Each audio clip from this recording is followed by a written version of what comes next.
Welcome back, my friends, to our playthrough of Pokemon Fire Red. We have just beaten Bruno, and we are now getting ready to take on the third member of the Elite Four, Agatha. Alright, so here is Agatha, the elderly member of the Elite Four. So, unlike the first episode in the Elite Four videos, I didn't really read a whole lot about Lorelei. We did some other stuff in that video, so we hit the allotted time period, just over 10 minutes I expected was going to be our target goal, so we did that. So I didn't have really any interest in reading about Lorelei, so I'll worry about that another time. But we read about Bruno, the history of his character, and I thought we might read a little bit about Agatha before we jump into the battle, just to kind of spice things up. Well, spice, beef it up, whatever. Add some beef, add some spice to it, whatever. That's the video. Anyway, Battle 3, Agatha. The third member of the Elite Four is Agatha, a Master Ghost-type trainer. Psychic-type moves deal serious damage to all 5 of her Pokemon, while Ghost and Dark-type moves are also effective against her ghosts. Conversely, these spirits are immune to normal and fighting-type moves under normal conditions. Ground attacks work well on Arbok, while Golbat falls to ice and electric moves, and the battle quickly or risk falling victim to her confusion and sleep-inducing strategy.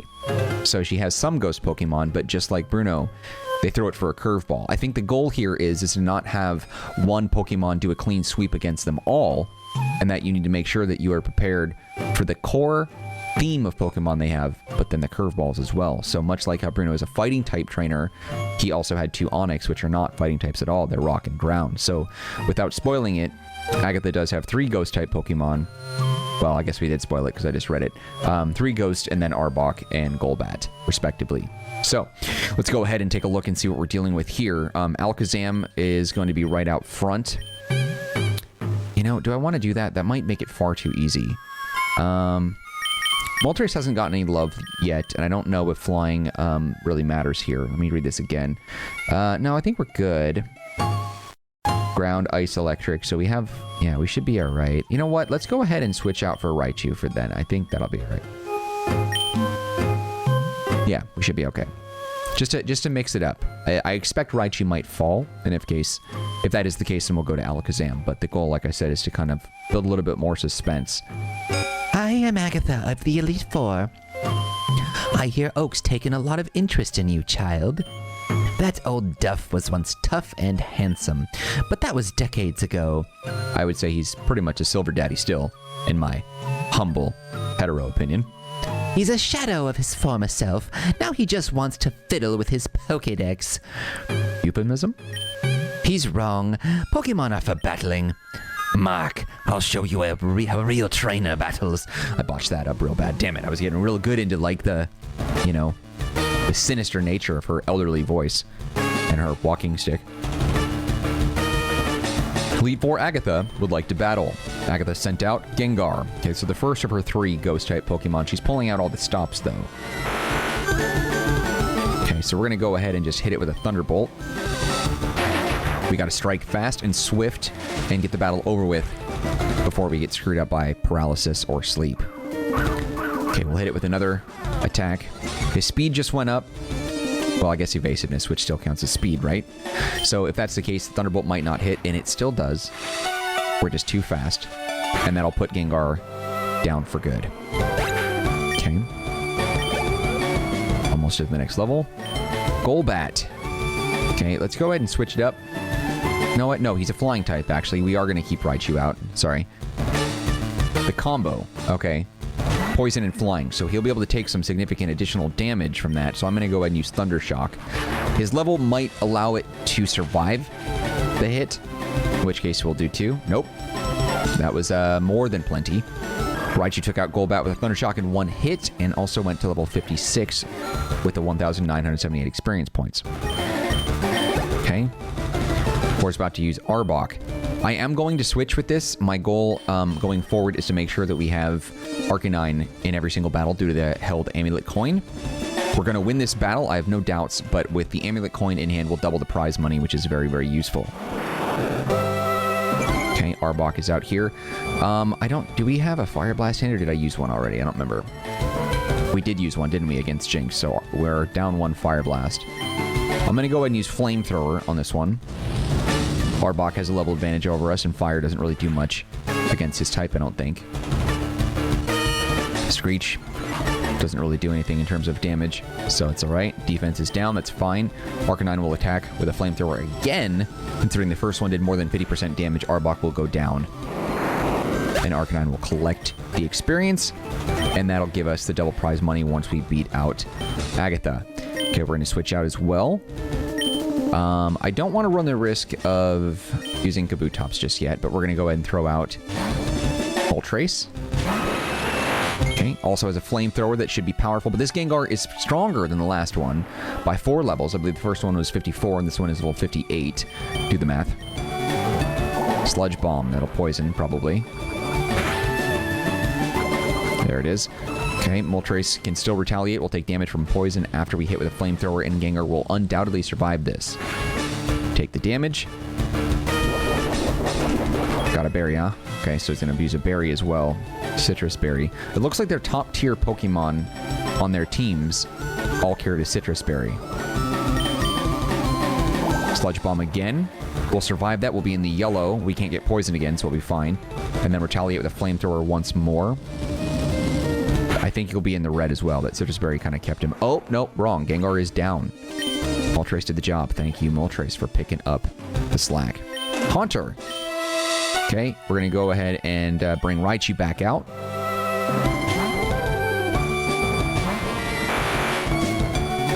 Okay. Haunter, the evolutionary stage of Ghastly, second stage, one right before Gengar, level 53. The weakest Pokemon in the lineup. She saved the weakest for last. Curse, huh? That's fine. Take the damage. And then we have to hit it. Ah, nope. Down. Are we enough to survive? Okay, fine. Good, good, good. What? Oh, full restore. Interesting. Well, why would she use a full restore on the weakest Pokemon? She had a better strategy by using, or would have had a better strategy if she used it on something a little stronger. I didn't want to use Thunderbolt, because we're going to need that. Oh, we're flicked by the curse again. That'll probably KO us. Okay, well, we're going to go ahead and switch it out. Moltres, already damaged. If Raichu's not out, Raichu will not take the curse damage. Thank you for the fail. Yeah, of course, we'll take the poison damage. And we'll hit it with a flamethrower. That might not be enough. Maybe it is, maybe it isn't, but I don't think it is. I love being wrong. 24/7. Every day. Elite Four Agatha, down. Oh my, you're something special, child. And we got double the prize money, 11,600. Excellent. You win. I see what the old duff sees in you now. I have nothing else to say. Run along now, child. Okay, so we're going to go ahead and heal up. Let's kind of build the team back up a little bit. Raichu at 1 HP. Cursed by the ghost Pokemon of Agatha. It's now back to normal. Okay, Moltres is next up on that. I noticed that Snorlax is also down. But since Moltres is poisoned and low on HP, we can take care of both of those with one item. And Snorlax having rest is the reason why I'm not going to use any sort of healing item on him. We're going to go ahead and wait on that. We're definitely going to save it. Team's doing all right. I think we're handling this very well. All right, now we are under the 10 minutes, so just to kind of get past that time, we're going to read a little bit more about Agatha. If you were just watching the video because you wanted to see the battle, then you can go. If you want to stick around and hear my sweet velvety voice talk about this deliciously beautiful elderly ghost type Pokemon trainer Agatha, stick around. In Generation 1, 3, and 7, Agatha is an elderly woman who is the third and oldest member of the Indigo Elite Four. Okay. Agatha is the third trainer and the oldest such known to date. As such, she serves as an inspiration for senior Pokemon trainers all around the region. She uses Ghost-type Pokemon and other Pokemon with horrifying appearances. She has a very short temper, clearly. Agatha and Professor Oak were once friendly rivals in their youth. However, their relationship has grown bitter and strained over the years because Agatha believes he was too weak to continue competing. In Pokemon Masters EX, during her Sync Pair story, quote-unquote, A Day with Agatha, Agatha explains how she and Oak met. Oak was always friendly and open when he was young and would talk to Agatha and try to help her.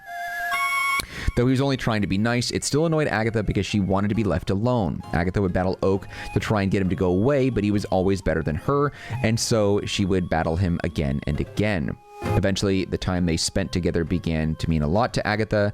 As a result, when Oak got the idea to invent the Pokédex and subsequently stopped battling, Agatha felt betrayed. By the events of Generations 2 and 4, Agatha is no longer a member of the Elite Four, and Bruno has assumed her position. Her absence is never explained, but an old portrait with younger versions of her, Professor Oak, and Kurt can be seen in the latter's house. Interesting. It makes you wonder, too, why is it that Professor Oak was the one to invent the Pokédex? Pokemon have been around since the beginning of time in this universe. Why now would you create such a very simple handheld device to keep track of Pokemon? How did that not already exist? That seemed just ridiculous. Okay. All right, so we read about Bruno's involvement in the anime with Ash, and while Ash isn't part of these games, Red, the player character, and Ash are two very different characters. Okay, I still want to read about it because I think it tells a little bit more about Agatha and it makes that interesting. Agatha appeared in the Scheme Team. Interesting. Must be an episode of the show.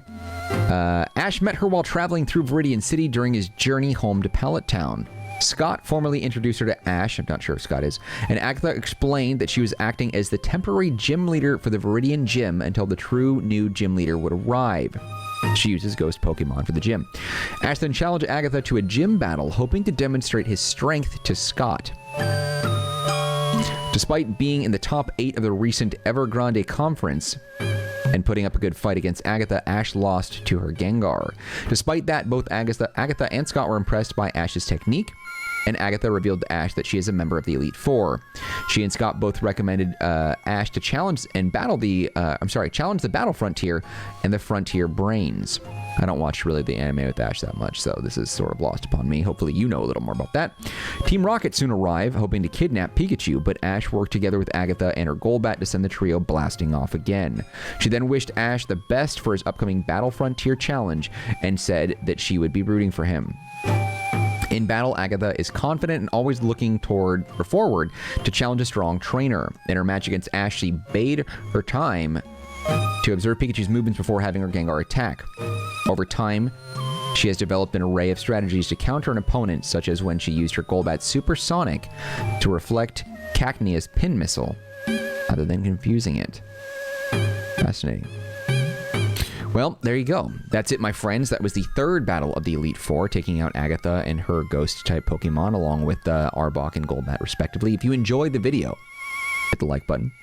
Do not forget to subscribe to the channel if you haven't done that already. If you have any feedback for me, leave it in the comments section. I'll get back to you as quickly as possible. Otherwise, I hope to see you next time when we continue on with our playthrough of Pokemon FIRERED, right here on the Marcanine channel. New episodes debuting daily at 10 a.m. Pacific Standard Time. All right, my friends, take care of yourselves, be well, and I hope to see you again next time when we continue on with our playthrough of Pokemon FIRERED. Later.